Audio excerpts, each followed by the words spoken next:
Good afternoon, everyone. I hope you're doing well. We're excited to share the amended RFP for the Commercial Corridor Storefront Activation Program with you today. Before we start, we want to let you know that this webinar is being recorded and that all the information we will share today, which is in the RFP, will also be posted in the chat for this Zoom. So we'll have this posted on our website after. As you probably all know, my name is Frank Krizak, and I am with the Department of Planning and Development. With us today is our program administrator, Brad McConnell, who's the CEO of Allies for Community Business. And also joining us today is Ann Louie, partner at Future Firm, who is part of the program administration team. In the time today that we have, we're going to highlight the major points in the updated RFP.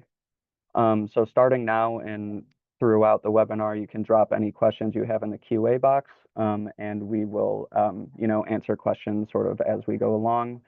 But then we will also have a verbal Q&A section at the end of the presentation to clarify any questions you may have. And so without further ado, I'd like to introduce Brad McConnell, who will be presenting today. And Brad, if you can take it from here. Frank, thank you. Good afternoon, everybody.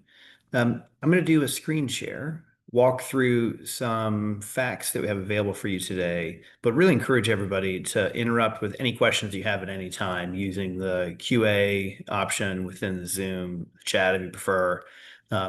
Frank has kindly said that he will monitor that for any questions and would really love to make sure that we use this time in the way that's most valuable for you. So with that, I will get started with the presentation. And again, happy to go in any direction that you would like, as is certainly information for you. Okay, so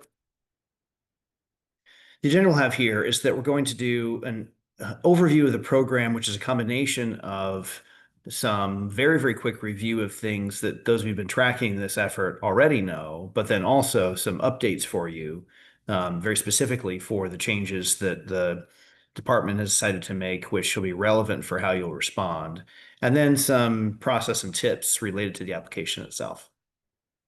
Okay, so very briefly, the overview here is, I think as you all know, that we're trying to improve vacant storefronts, in particular commercial corridors around the city. The important change, though, is that there's now a combination of large commercial corridor storefront activation grants and smaller commercial corridor storefront activation grants. There's some similarities in the options that you have between the two, but some very important differences, which we'll talk through in detail. So as the labels will suggest, the first important distinction is the dollar amount. And for any corridor, and frankly, any corridor lead who's participating on this call, who's interested in an investment of over $1 million, you will be applying for the Commercial Corridor Storefront Activation Large, CCSAL. Not a great acronym, but then again, most aren't. If you're looking for a program for a budget of $500,000 or less, then you'll be applying for the smaller one, CCSAS. And we're talking about the distinctions between those as we go. Okay, so let's talk about what is the same between them, and then we're going to move to what's different. So first and foremost, there's a new component for both large and small, in which, if you wish, you can use some of your budget for rent abatement for the entrepreneurs who are going to be moving into the storefronts or staying in the storefronts that have either been vacant or underutilized. And that was not part of the discussion from before, so I want to make sure we highlighted that here as not a requirement, but an option for any proposals that you're constructing. And then further, all of the rest of the items you see here, these are all consistent with what we've had before, but just to make sure that everybody's clear here, again, for either large or small corridor projects, we're seeking those kind of clustered improvements that are all in a place, so we get the benefit of more than one storefront contiguously being improved. You can use the funding, if you wish, for design and construction, for the business owners themselves, meaning either the occupying business or the owner of the property into which a business is moving. Grant funding is available for that, if you wish, in your overall budget that you will propose. There are reporting requirements, those haven't changed. We can talk about those in a little bit. But most importantly, those are all detailed very explicitly in the RFP. So be careful about those as always in responding to public RFPs. And then importantly, whether you're talking about a large or a small project that you're proposing, the proposal should be carefully tailored to what you need in the corridor that you are interested in. So it can be a mixture of things that are going to be specific to what would enliven that corridor, and how to best use the combination of public funds and other funds you want to bring into the work. So the city will be prioritizing the corridors that are selected here based on a series of criteria, which we'll talk about in more detail later on when we get to the process. But we're looking for impact here for sure. We're looking for the combination of kind of commitments of people and dollars that are going to be able to scale appropriately for the investment. So most of that, other than rent abatement, is not new, but it's worth reiterating as we go here. And again, taking any questions as we go, please just drop those into the chat and we'll deal with those as we continue. Okay, so now let's shift to what is unique to each one of the options, large first, then small. So unlike we talked about before in a previous webinar in the original RP, in which we were contemplating having 4 corridors all the same rough size, now the city is contemplating 7 corridors who would have the million and above amount. And again, still in the south, southwest, southeast, and west planning regions, those are like very defined, and the department can provide those specific geographies for you if you'd like. And these are 3-year agreements. Well, when you get to the small, you'll know that those are 2-year agreements, but focusing on the large for a moment, these are 3-year agreements. So the parties involved have already been introduced here. So it's the department, A4CB, and our partner, Future Firm. You call that the delegate agency, the selected respondent, like that's the corridor lead who is responding to this RFP. And then the businesses that this is all about. That's a combination of the occupants and the owners of the storefronts that are part of the project.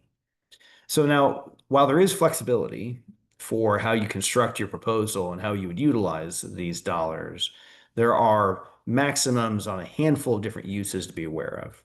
So as you can see here on the right-hand side, $300,000 for personnel and ops costs, $825 for ongoing business support and project activation teams. We're talking more detail about what those phrases mean in precision. And then a maximum of a little over 3 million for the physical construction work. Within those maxes, though, you've got lots of flexibility on how to utilize your own budget proposal for how the dollars could be spent. Okay, so a lot of parties that we just mentioned there, and hopefully this picture is going to help clarify who's doing what and who's involved here. So as you can see here, you got the department planning development who's running the show here. That's Frank, Mary, and the rest of the team. I'm going to move to the left to start with, and then I'll come back and talk about the right-hand side. So on the left, first of all, is you, the respondent to the RFP, the delegate agency who will be the lead in the corridor. You'll have a direct interaction with the department whereby you'll receive funds from the department and then use those funds for certain purposes in your budget. And we're going to talk about the mechanisms for those flow of funds in a little bit. But the people you might be working with, if you wish, would be some combination of one, a business support team. So think through like the kinds of supports you might want to bring to bear to the entrepreneurs who are going to be operating both in the short and the long term in the corridor. So marketing support, accounting support, back office, coaching, whatever it might be. Again, all optional, but very much part of what you might consider. Second, you've got a different group of people who are not necessarily supporting the entrepreneurs in order to help those businesses be successful, but instead are helping the projects, the construction work to be successful. That's the project activation team. So here we're talking about architects and GCs and other folks, which we'll talk about in more detail in a minute. And then finally, if you wish, you can propose to bring in some artists and we're doing live the corridor in full. Again, that's not specific to any particular storefront, but instead is enlivening the whole of the strip that you're talking about. Okay, so that's all of the group of folks who could potentially be part of the budget and be working for you, the delegate agency. Now, separate to all of that, over on the right-hand side, DPD will also be interacting directly with the program administrator. That's us at Allies for Community Business, along with Future Firm. We then will be supporting the small business owners directly for all of the construction work where we're going to be flowing funds into the either property owner or the small business owner. Sometimes it'll be both. In that particular case, we're trying to make it as easy as possible for the small businesses to be able to use the money in a way that is keeping the flow of funds moving so we can avoid a long-standing issue, which we're all familiar with, which is that in other programs, those either building owners or business operators, they have to float a ton of work before they get eventually reimbursed. It's just hard, cash flow wise, to be able to make that happen. So, putting a lot of thought in here as to how to make sure that A4CB can sit in a place in which, with Future Firm, we can get reimbursement moving really efficiently. So there's very little amounts of float that the small businesses have to deal with. So that's kind of how the different parties should generally work together. Now, there's a little bit more detail which we can share on what these roles mean in a little bit more. I won't go into all of this because, again, this can be recorded and the presentation will be available. But I'll share briefly that program administrator is A4CB. The corridor development expert is, again, your options delegate agency you might want to bring in to help you to think through the big picture of the corridors. Delegate agency is you. Hey, And Brad. the small businesses are part of the actual work here. Let me pause because Frank, I think, might have a question. Hey, sorry. So we did just get a question Great. from Sarah. So previously it was mentioned that the project activation teams, GCs, architects, etc., don't necessarily need to be the ones the businesses choose to work with. Is that still true? If so, is the best way to describe the project activation team's work as an advisory to the businesses and for overall corridor cohesion design? Yeah, Frank, you want to start with that one, and I can certainly fill in as well. Yeah. So when we are thinking of the project activation team, such as GCs and architects, etc., really they are meant to kind of um, act for the entire corridor. So it would, I think, behoove everybody. It's kind of a more streamlined way of getting, businesses and property owners able to work with folks easier and in a more streamlined way if they can actually cover the entire corridor. Um, Brad, do you have anything to add to that? Yeah, I think in the way that each of your corridor plans are coming together and how then you're going to respond to this RFP, you got flexibility here. And I think one way to think about it is that you could construct your overall plan such that you have an architect GC, the whole project activation team, which is on screen and will follow a couple other slides of provide even more detail. You can devise a plan through which you've got a consistent team who's working across all the projects. Yeah.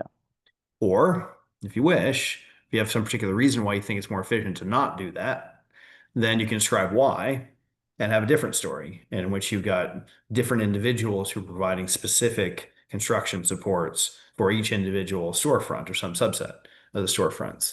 I think the most important thing to note is that because we're trying to emphasize the value of local corridor leadership, local corridor wisdom, you tell us what would be most effective in getting the work done, and then we'll evaluate it on the basis in which you present it. But know that you do have options here to either think corridor wide or think storefront by storefront. Yeah, and that's something that I think we've been very intentional about with the design of this program is to leave room for creativity within everybody's proposals, to think outside the box, to propose to us, you know, different maybe ways of thinking. It's just very much our intention for that. And then Brad, we do have two more questions. Great. I can take this one really quick. Can the subcontracted corridor development expert be paid from the $825,000 portion of the budget? And the answer to that is yes, they should be paid from that portion of the budget. And then where do we allocate rent abatement in the budget? In addition, is the non-personnel budget we are supposed to use the same provided in, sorry, the same as provided in iSupplier. Lastly, application asks the same question. Oh, yes, there isn't much of the questions are regarding. Okay, so thanks, Jonathan, for your question. So the last part of his question is about the application itself in iSupplier. Um, so Jonathan, I can follow up with you on any specific questions you have about iSupplier after this, so I'll reach out to you about that. But as far as rent abatement goes, so that can be allocated through the non-personnel section within your budget. And yes, the budget that is provided in iSupplier is what you should use for your proposal. And then once we receive everybody's proposals and we're doing our evaluations and we're reaching out to folks, we're going to work with everybody on making sure everything is in the right place and is correct. So yes, the answer to that is the budget that is in iSupplier, use that, and then we'll make any refinements or any tweaks as we talk with folks after the deadline passes. One more point to emphasize on that is that um, the department's been pretty clear, I hope, in the RFP materials that we want you to provide the best proposal that you can. And then, as the city evaluates all of those, cities reserve the right, I think, helpfully, to come back to you and talk through, well, let's see, what if you did this and this? In order to refine your proposal a little bit, because that means that we're not going to have to be so rigid and such that we have to accept only the way that you originally presented it and only the budget that you originally presented as either yes or no. And hopefully that'll be helpful in sort of thinking through refinement over time. But we'll see how that goes in the future. Okay, two more for now, Brad, and then Yeah, I'll let you continue yeah, of and course. We're here for answer them. any more after that. Um, it's actually three more. Okay. Sure. So the 3 million total, like 3.175 was not part of the budget entry in the original budget, correct? Do we need to account for that 3 million number in our budgets? Um, okay, I'm glad you asked this question, Christian. So when you are putting together your budgets for your proposals, it should only consist of your personnel and operational costs, and then any professional and technical costs for your subcontractors, so like GCs, architects, etc. The approximately $3 million should not be part of that budget simply because that section of the budget, which will go to small business and property owner grants, they are going to be working directly with Brad and Allies for Community Business on payments. So we didn't want to make it confusing. So yes, to answer that question, the $3 million ish, you know, for those grants should not be part of your actual budget submission. So And yet that's all to say and that yet you want to describe really clearly in your narrative, in your RFP response, how much money you would allocate, you would propose to allocate, and so forth, how that would work. So yeah, not correct, the sort of the Excel, but correct. in the narrative for sure. Absolutely. So that we, when we are making our determinations about awarded amounts, just for example, if you were to put the 825,000 and the 300,000 in your budget submission, and then you describe within your proposal that you plan on, spending $3 million for the small business and property owner grants, we then will know, how much you are requesting for the entire corridor award. So yeah, that's exactly right, Brad. Thank you. And then Sarah asked, rent abatement comes out of the 825,000, not the 3 million-ish for small business grants, correct? And then one more question. We had a corridor plan that was adopted by Chicago Plan Commission. It identified a TOD area, which is a half mile from stops. We would like to use this TOD area identified by the plan to focus on um, which is more than a 2 to 4 block area, would this be okay?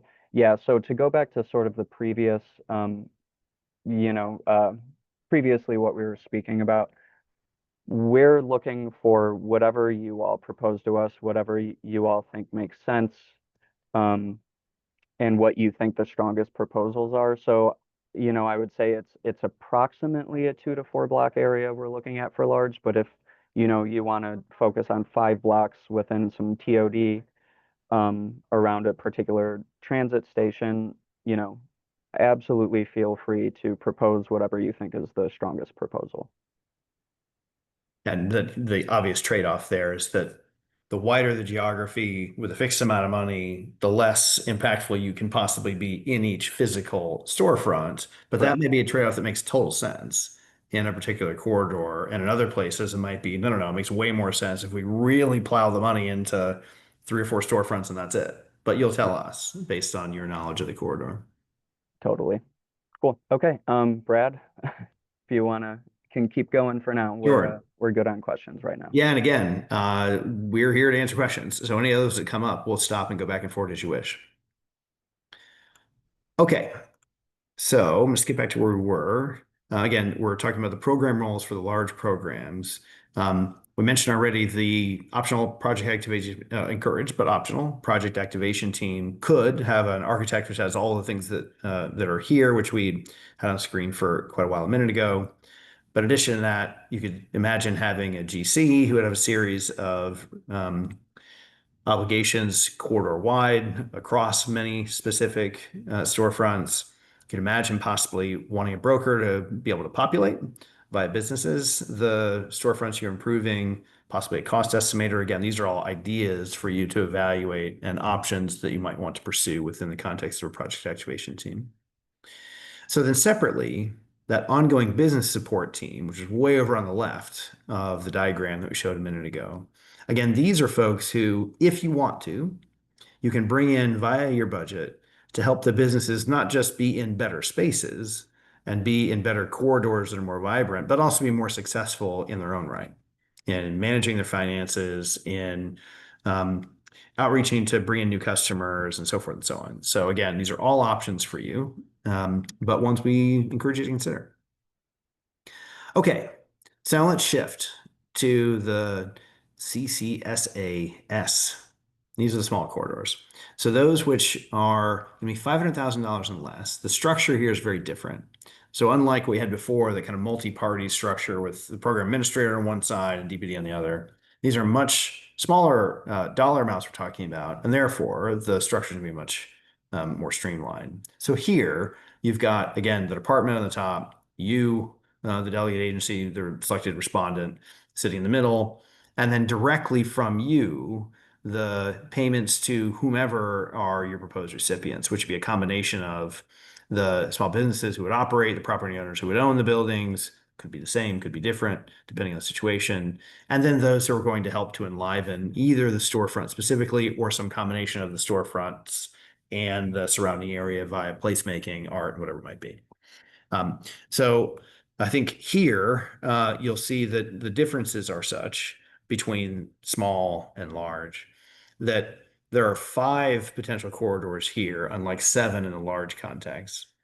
The entirety of the city is eligible here, unlike in the large context in which those were southwest and southwest sides. And these are 2-year agreements, not 3. So again, the parties involved are a much smaller number, DPD, the recipient, the respondent to the RFP, and the small business owners and property owners. And the max here is $500,000.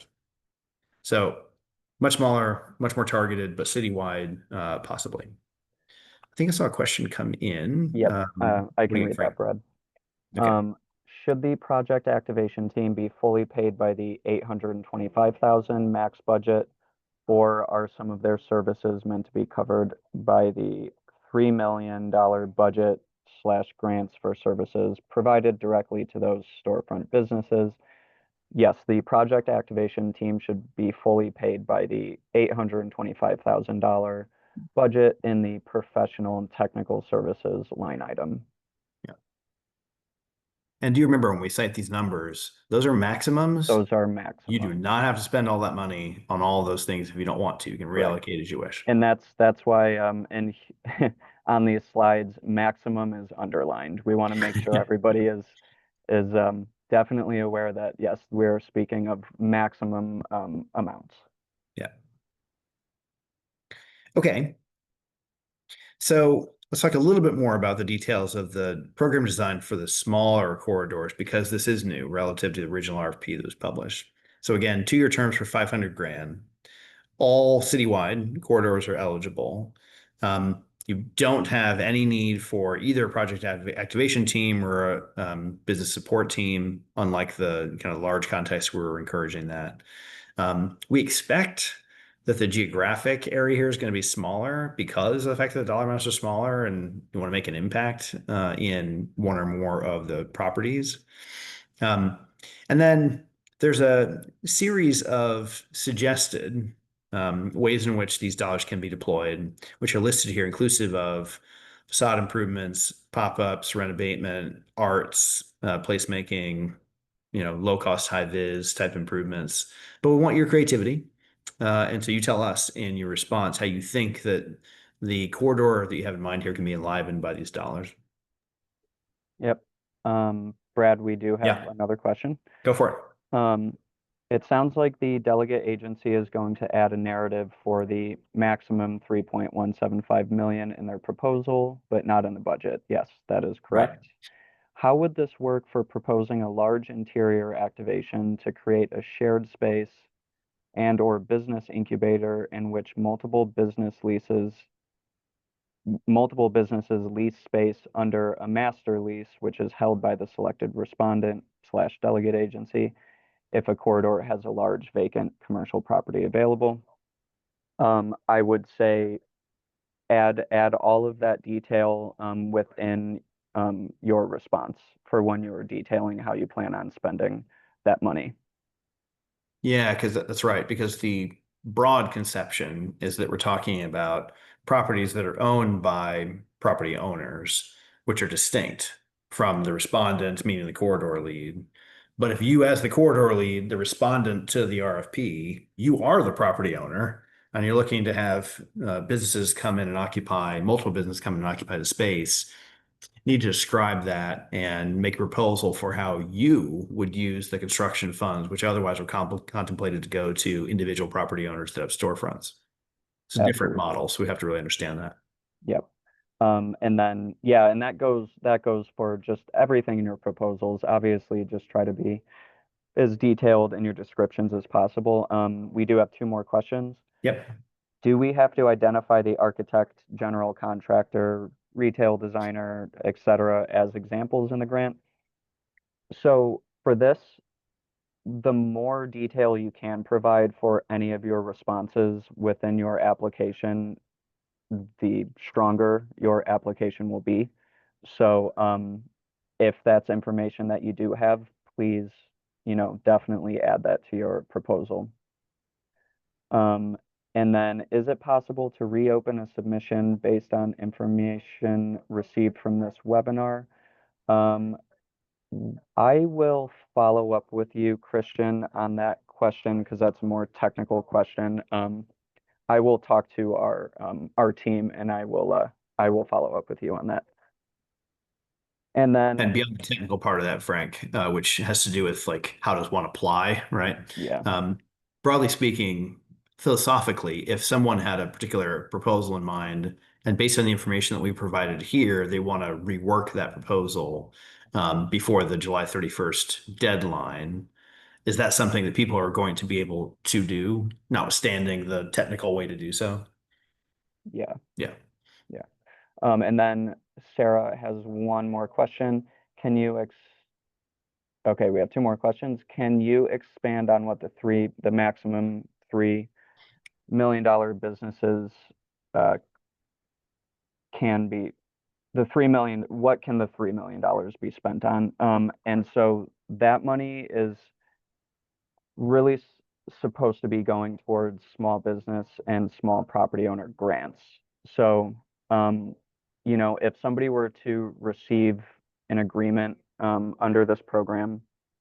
We will then, eventually we will get grant applications out to you, and you'll conduct outreach um, to these small businesses, prospective small businesses, property owners, et cetera. So that money should really be allocated for those grants so that you know we can see capital physical improvements within the corridor. Yeah, it's hard costs, soft costs associated with storefront improvements, hence the name of the program. And so think about anything that would make it such that a physical space in which a business is operating would be a better space for those businesses in order to make them more successful and therefore enliven the corridor. And it's up to you flexibly to describe why you think that certain dollars should be allocated to certain things in certain storefronts so that we can understand where you're recommending those grant dollars should be invested. And depending on the strength of the argument you're making about how successfully the corridor storefronts can be enlivened, based on the dollars you're proposing to allocate, that either creates a really strong proposal in the aggregate or less so, depending on how that looks. Yep. And one more question. For the budget template, do we need to budget for each year in the program individually or submit a collective amount for all 3 years? Thank you for this question, Chris. Please submit a budget for 3 years. So, for example, when enter in whatever you think your expenses are going to be for personnel, for example, please list out, the years like year one, year two, year three, so that we can see a holistic picture of all 3 years, what your budget is going to look like, because then that's actually easier for you all, and then easier for us when we are, um, you know, uh, working with your budgets. So yes, please submit your budgets for all 3 years. But if you are, like I said, planning on spending, for, certain amounts for like personnel for year one, year two, year three, please outline that within your budget. All right. Right. So let's move to time. So July 31st is the RFP deadline. That's obviously been pushed back because of the additions that the city has put into the RFP itself for you to respond to. Expectation here is that decisions will be awarded and communicated in September. So we're going to get this moving after the RFP deadline is here, and we're in a position in August to be able to evaluate the responses. So we're therefore hopeful that starting in the fourth quarter, we're going to get moving on the implementation. And what you'll see here is that the overall deadline is meant to be Q3 2028 for the large projects. We don't see here, but which is really important to note, is that Q3 2027 would be the deadline for the small projects. Those are 2 years, not three. In the meantime, we'll be looking to go through the classic kind of planning and execution on the components of your proposal, starting right away in Q4, and then moving into figuring out which business owners, which business-owned storefronts are going to be the recipients of the grants. We're going to do the best we can to pull that forward. Right now, you see that's Q2 2026. Ideally, that'd be faster. We'll see. And then get construction going so that we can get the improvements going as fast as possible in the corridors. But again, all of which we're seeking to complete by either 2027 for the smalls, or sorry, Q3 2027 by the smalls, or Q3 2028 for the larger corridors. Okay, so I'll keep going. And if there's any questions about the timeline, of course, we can come back to those. So let's talk a little bit of process then. So what is the department and their supports, meaning if we're being future firm, going to be doing in order to select a corridor? So David already put into the chat, you may have noticed, the specific map that's relevant for the large corridors. If we don't have that already, that's a smart thing to reference just to make sure that your And that, proposal is in an as a area. note too, that is also in the RFP itself. Yeah, that's right. That's a good idea. And so really these are guidelines here that we're sharing with you because that's what we're going to be looking for. but most of these are pretty self-evident, in which we want to see that you've got a very clear understanding of what your corridor needs and how your proposal would address those and why that area. Why is it that you're trying to connect in that particular place? Businesses that like have real promise with potentially high foot traffic areas and to make it so if it's not fully so. So that's the way in which the selections are going to be contemplated. The RFP goes into much more detail on that. Um, so a couple examples here on the things you could do if you decide to invest some of the dollars in placemaking activation. So obviously the renovations to the vacant spaces, that's the headline of the program. We want people to really focus on that. That's a combination of the facade improvements so that the look and feel is going to be inviting and kind of draw people in, but also like within to make sure that the spaces are of high quality so the business can operate successfully once people walk through the door. Um, we mentioned the business incubator example before in response to one of the questions. That is certainly an option here where there's a master lease associated with that. Or you can do like just two or three independent smaller activations. And then we mentioned before the new activation example here with respect to rent abatement. If you think that's going to be a really valuable tool in order to be able to attract businesses you think will be successful over the long term, but might not want to move in the beginning without the rent abatement. So that's a choice you need to think about because clearly there's not going to be rent abatement money forever. It'll be temporary, but if that's an attraction mechanism, that would make sense. And then you'll find businesses who are going to be sustainable over time, where they're going to be able to pay the rent or the mortgage, depending if they're the owner or not later. That could be something you want to consider. So another question come in, Frank? Yep. Um, in the CCSA small program, we mention artistic activations and other creative exterior displays and placemaking projects. Are these also options for large? And yes, if you want to propose any artistic facade, activations, creative exterior displays, if you think that is a strong way to address some sort of need within your corridor, absolutely, please put that in your proposal. Yeah.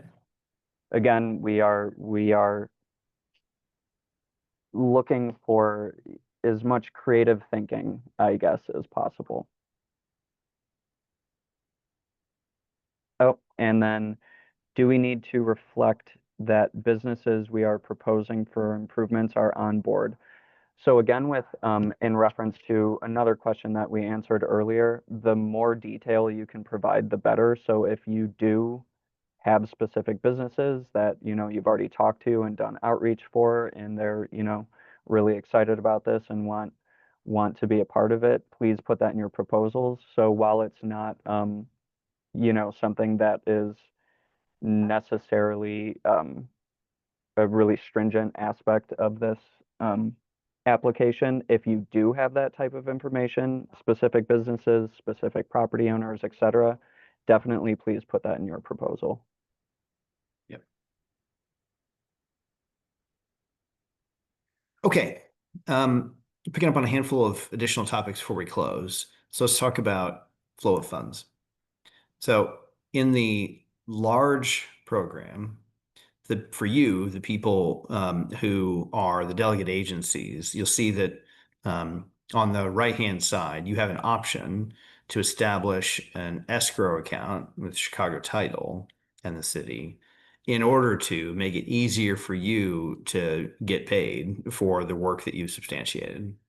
For those who've not worked through the iSupplier procurement process, I will just humbly suggest that working through escrow might be a little simpler, maybe a little more timely.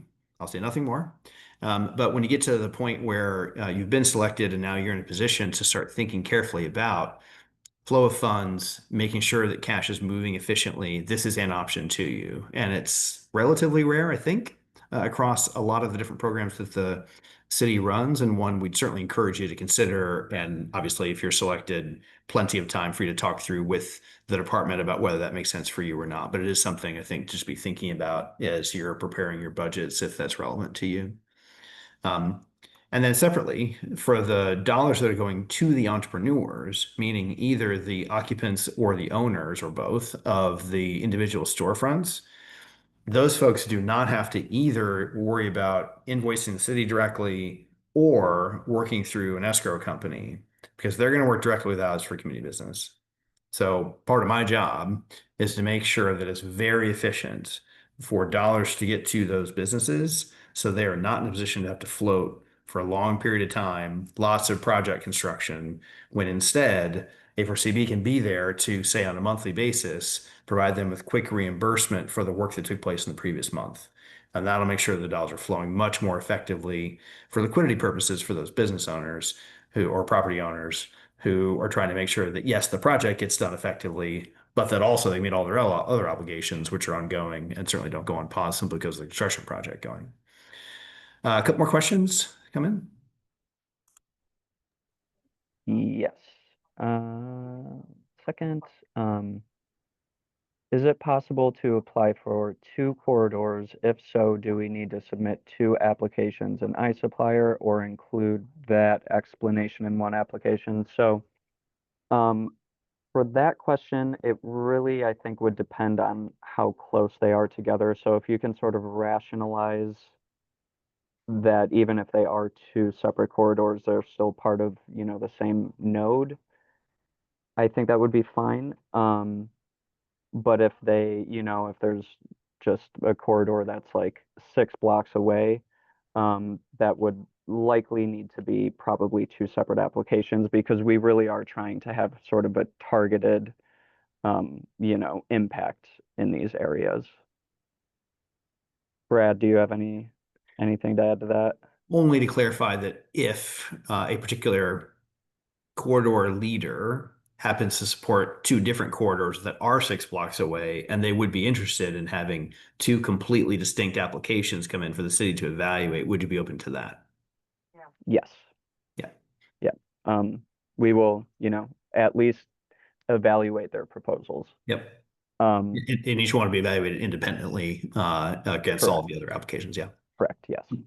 Thank you. And then can the grants for small businesses include purchase of equipment for an existing business, or are they looking to activate in a move-in ready property? So we're really looking for, how do I say it, tangible capital improvements for these. So if there is, something, if there's some sort of equipment that, say, a restaurant would need that is, going to exist within that space for 10 years, then yes. But if it's something as simple as just like sort of one-off equipment, it's that probably won't count for those applications. And if an agency is selected um, for this program, we will hash out those details further when we start delving into the actual grant applications themselves. So it's a little bit of a tricky question because there will be some things that will be eligible if they have sort of a long lifespan, but then other, pieces that wouldn't be eligible. But we will definitely cross that bridge once folks have signed agreements and we start delving into the grant applications. That's right. And just one way to think about it is that if you're talking about a piece of equipment that would logically leave if the operating business leaves, then that's not a great fit. Right. If it's something that is bolted to the building, and when the user leaves, the next user comes in and gets the same benefit of the same piece of equipment which has remained, that Mhm. is a good kind of long-term storefront investment that would be a good fit. Right. So like an example for that would be like in a restaurant, like a fancy convection oven or something that even if that business left and another restaurant came in, they could theoretically still use that equipment. Okay. Got them all? Yep. Okay. All right. So in the small context, again, different than large, where we're talking about different flow of funds options. In this case, this is, I think, much more similar to what if you participated in programs before, you would have recognized. So reimbursable grant, vouchers through iSupplier, and so forth. The documentation that the city will review. There's no kind of separate program administrator helping to work through all of that. There's no escrow or anything like that. So the dollars are less, and therefore it seems sensible to keep the administration a little lighter on those. Okay, so a little bit more on application evaluation. This is pulled directly from the RFP. So four big sections here. The program summary implementation plan gets half the points. And so this is really where you're going to describe what it is you're trying to achieve and why. And then aside from that, the other half is split between your capacity as an organization, your budget, and how clear that is, and how we evaluate your proposed use of funds. And then have you been, as usual in RFPs, have been overall, have you responded to all the stuff? Like there's a small bit of points in there. Yeah. But the full half here at the top is what are you trying to do? And does it make sense? And who are you working with and so forth? Yep. So again, that's going to be consistent across large and small.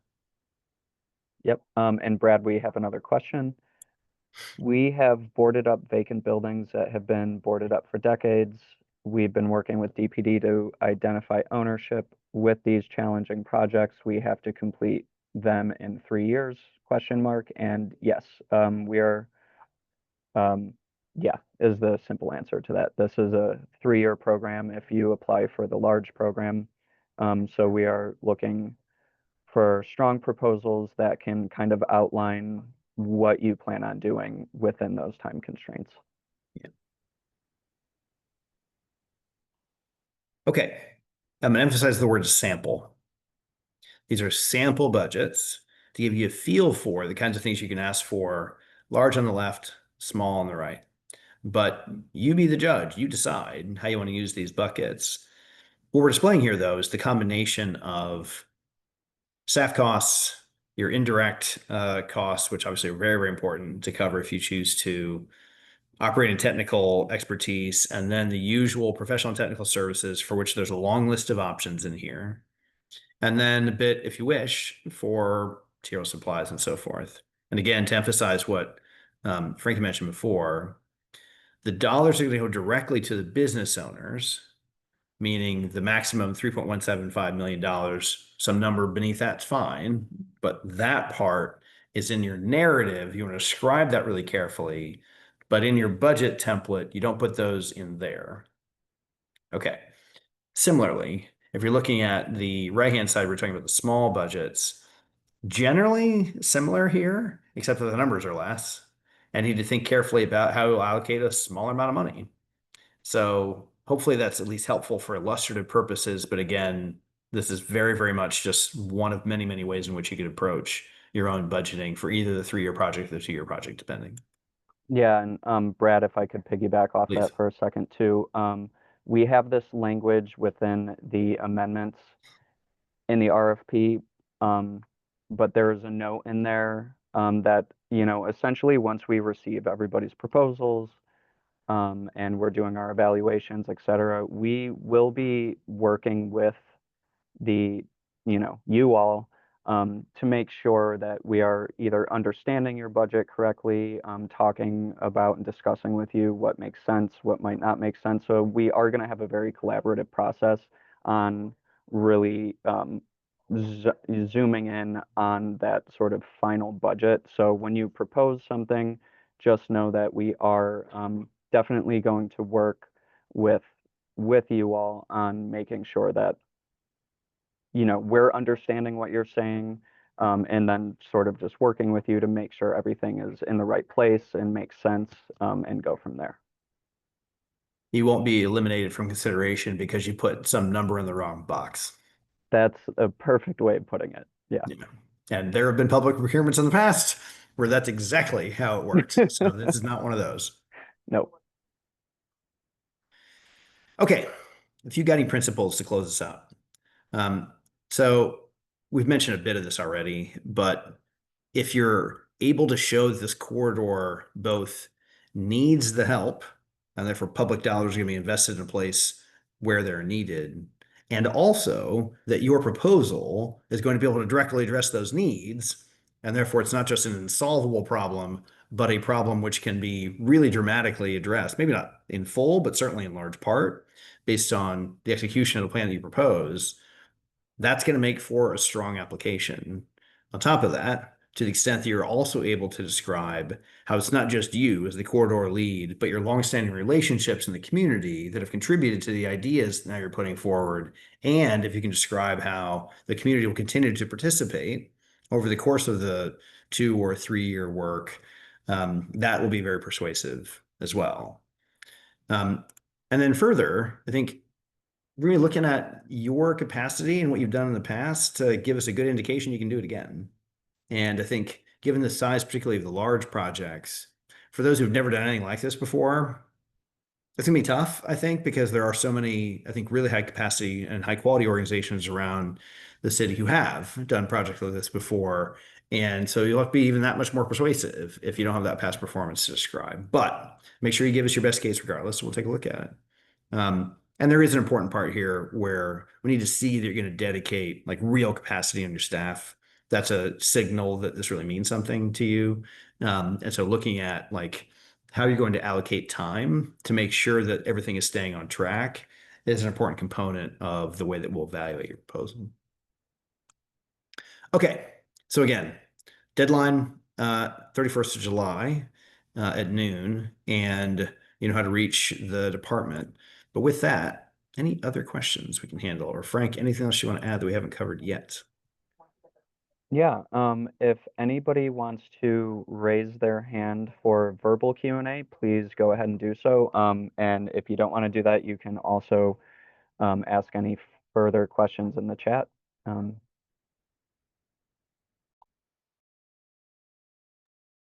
Going once, going twice. Christian.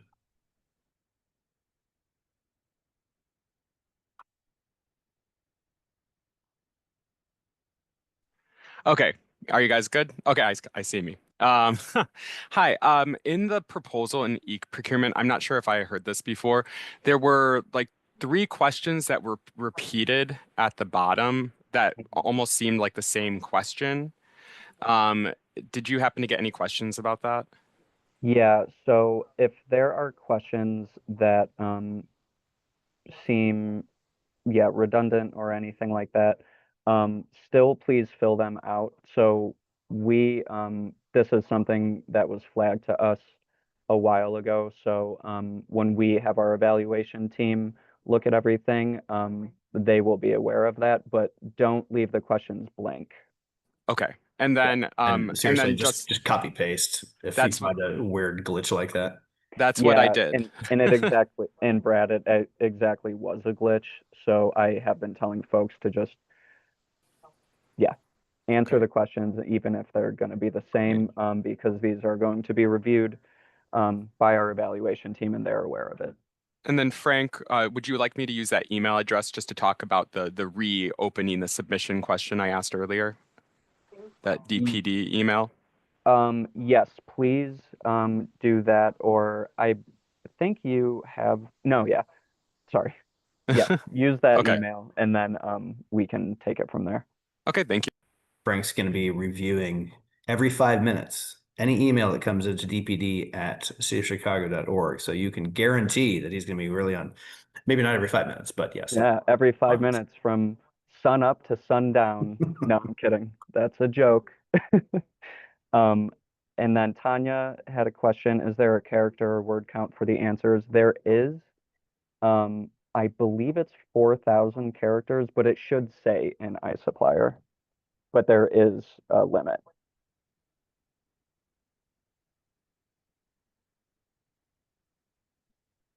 We've got Jonathan Hubert Sarah.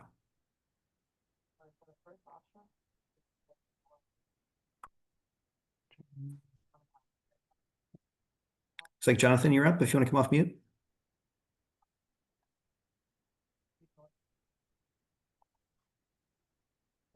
Okay, I'm Hello, gonna. can you hear me now?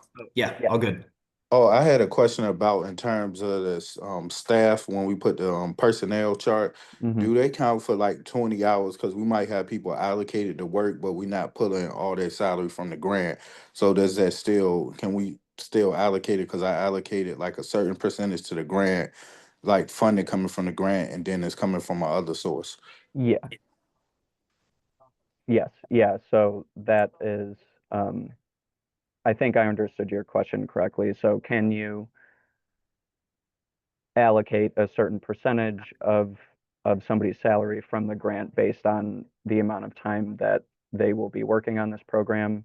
And if I am understanding that correctly, the answer is yes.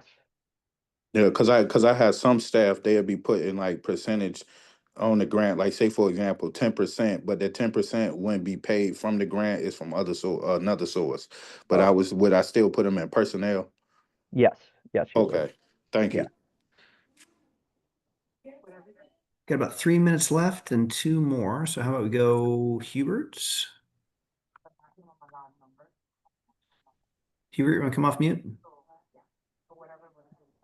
Yes. So my question is, there are quite a few businesses that we have actually worked with to let them know that there's a grant potential, and we will put them in the grant.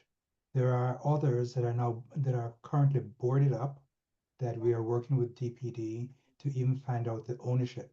So I would imagine that if we include these after the grant, and I'm just going to say if it were to be accepted, would you then work with us to be able to then find the owners to then figure out what we can do with these projects? Because these are all identified as projects that should be worked on in the TOD plan. Yeah, so in terms of that, yes, we will offer, assistance in trying to locate owners for vacant buildings, but that's also that would be a collaboration between you and us. So you would need to take the lead on that because we would have some resources on trying to find them, but if how do I put this? If you are confident that you think you can do something with a vacant property within the 3-year timeline, but you haven't actually, made contact with that specific owner yet, yes, please put that in your proposal. That will just sort of help your narrative for when we're evaluating your proposals. And DPD is already working with us to figure out those ownership questions, along with like the Cook County Land Bank. So Okay, thank you great. for your response. Okay, great. And in 1 minute, we've got Sarah, and then we'll close. Hi, can you hear me? Yes. Yep. Thank you so much for this and answering all the questions. I just wanted to ask quickly about supplemental documents that we can add to the application since there's a limited character count, like if we have letters of intent and interest, bios for the staff, etc. on the team. Is there like a limit to how many documents we can supplement? Unless there is a limit that is stated in iSupplier, please try and upload, whatever supplemental documents you can. And if you reach out to us if there's an issue with that. Great, thank you so much. That's everybody. Thank you all for your time. Frank, back to you to close it out. Yeah, thank you so much, everybody. We really appreciate it and really appreciate all the questions. I think this went really great. If you do have further questions, though, please email the dpd@cityofchicago.org email, and we will try and get back to you as soon as possible on those. Because as Brad said, I will be checking every 5 minutes. Just kidding. But yeah, thank you again, everybody. We appreciate it, and we look forward to hopefully seeing a lot of great proposals. And again, the deadline now is finally July 31st at 12 p.m., not 5 p.m. It's at noon on the 31st. So what I'm trying to say is please do not wait until 11:59 a.m. on the 31st. Please get them in sooner than that. But yes, noon on July 31st is the deadline, and then we will get started on evaluating proposals, quickly right there after that. So Thank you, yeah, everybody. thanks again. All right.